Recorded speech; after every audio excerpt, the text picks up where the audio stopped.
Friends, Vindhya ಚಾನಲ್ಗೆ ಸ್ವಾಗತ ಸುಸ್ವಾಗತ. ನೋಡಿ, ಅಮಾವಾಸ್ಯೆ ಆದ್ದರಿಂದ ನಾನು ಮನೆಯಲ್ಲಿ ಪೂಜೆ ಮಾಡಿ ಪ್ರತಿ ಅಮಾವಾಸ್ಯೆಗೂ ಪೂಜೆ ಮಾಡ್ತೀನಿ. ಭಾನುವಾರ ಆದ್ದರಿಂದ ಮೂರ್ತಿಯವರು ವಿಂಧ್ಯ ಮತ್ತು ರಜಾ ಅಲ್ವಾ ಭಾನುವಾರ, ಸೊ ಮನೆಯಲ್ಲೇ ಇದ್ದರು.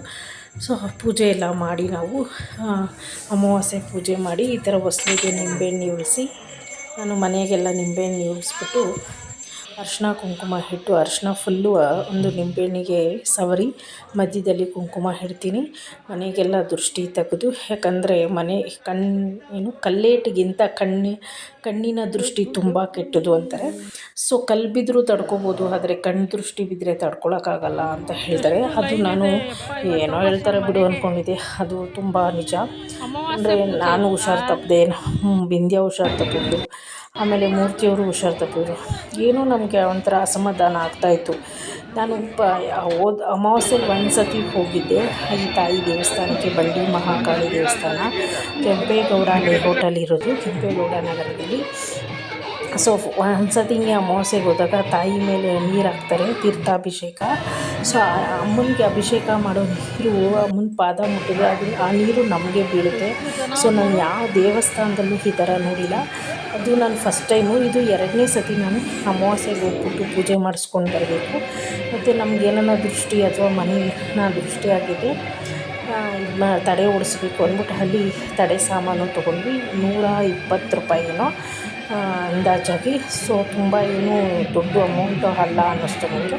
ಸೊ ನನಗೆ ಮತ್ತು ಮೂರ್ತಿಯವ್ರಿಗೆ ನಾವು ತಡೆ ಓಡಿಸಿದ್ವಿ. ವಿಂಧ್ಯಗೆ ಬೇಡ ಅನ್ನಿಸ್ತು, ಯಾಕಂದರೆ ಚಿಕ್ಕ ಹುಡುಗಿ ಅಲ್ವಾ. ಅದಕ್ಕೆ ಇದು ಲೈನ್ ಹೆಂಗಿದೆ ಅಂದರೆ, ಅಲ್ಲಿ ಚಿಕ್ಕದಾಗಿ ಒಂದು ಚೌಟ್ರಿ ಇದೆ. ಆಮೇಲೆ ಭೋಜನ ಅಂದರೆ ಒಂದು 50 ಜನ ಅಮ್ಮಮ್ಮ ಅಂದರೆ ಒಂದು 50-70 ಜನಕ್ಕೆ ಊಟ ವ್ಯವಸ್ಥೆ ಇದೆ.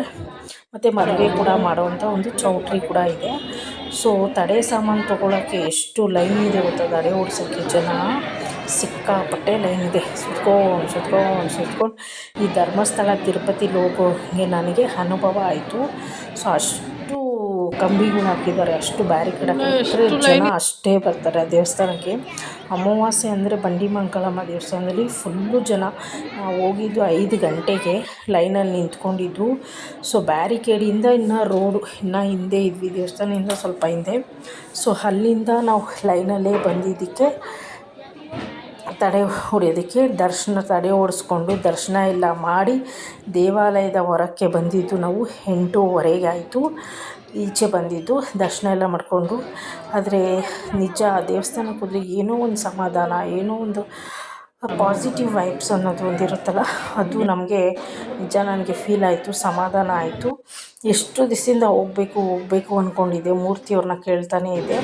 ಮೂರ್ತಿಯವ್ರು ಹೆಂಗೂ ಭಾನುವಾರ ಅಮಾವಾಸ್ಯೆ ಕರ್ಕೊಂಡು ಹೋಗಿ ಅಂತ. ಸೊ ಹೋಗ್ಬಿಟ್ಟು ಬಂದ್ವಿ. ದೇವಸ್ಥಾನ ನಾವು ಈ ಸತಿ ಹೋದಾಗ ಏನೋ ಒಂದು ಬದಲಾವಣೆ ಆಗುತ್ತೆ, ಏನೋ ಒಂದು ನಮಗೂ ಬದಲಾವಣೆ ಆಗುತ್ತೆ. ಆ ದೇವಸ್ಥಾನವೂ ಏನೋ ಒಂದು ಹೊಸ ಥರ, ಅಲ್ಲಿರೋ ಒಂದು ಪೈಂಟ್ಗಳು ಮತ್ತು ಅಲ್ಲಿ ಬಿಡಿಸಿರುವಂಥ ಚಿತ್ರಕಲೆಗಳು ತುಂಬ ಖುಷಿಯಾಯಿತು. ಆ ಒಂದು ಲೈಟಿಂಗ್ಸ್ಗಳು ಇದೆಲ್ಲ ನಾವು ಫಸ್ಟ್ ಟೈಮ್ ಅಮಾವಾಸ್ಯೆಯಲ್ಲಿ ಓದಿದಾಗ, ಅದು ತುಂಬ ನಾವು ಹಿಂದೆ ಹೋಗಿರೋದು ಹಳೆ ವೀಡಿಯೋದ್ರಲ್ಲಿ ನೋಡಿ ಗೊತ್ತಾಗುತ್ತೆ ಯಾವ ಡೇಟು ಟೈಮು ಅಂತ. ಇಷ್ಟೆಲ್ಲ ಅಭಿವೃದ್ಧಿ ಆಗಿರಲಿಲ್ಲ.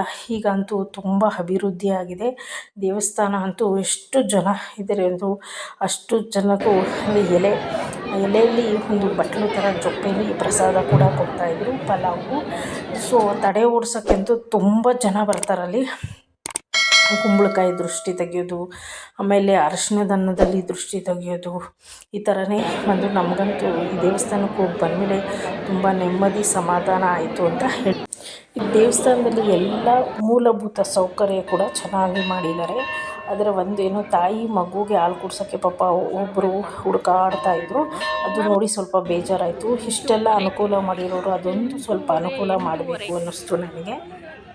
ವಿಂಧ್ಯ ಚಾನಲ್ನ ಹೀಗೆ ಫಾಲೋ ಮಾಡ್ತಾಯಿರಿ, ಲೈಕ್ ಮಾಡಿ, ಶೇರ್ ಮಾಡಿ.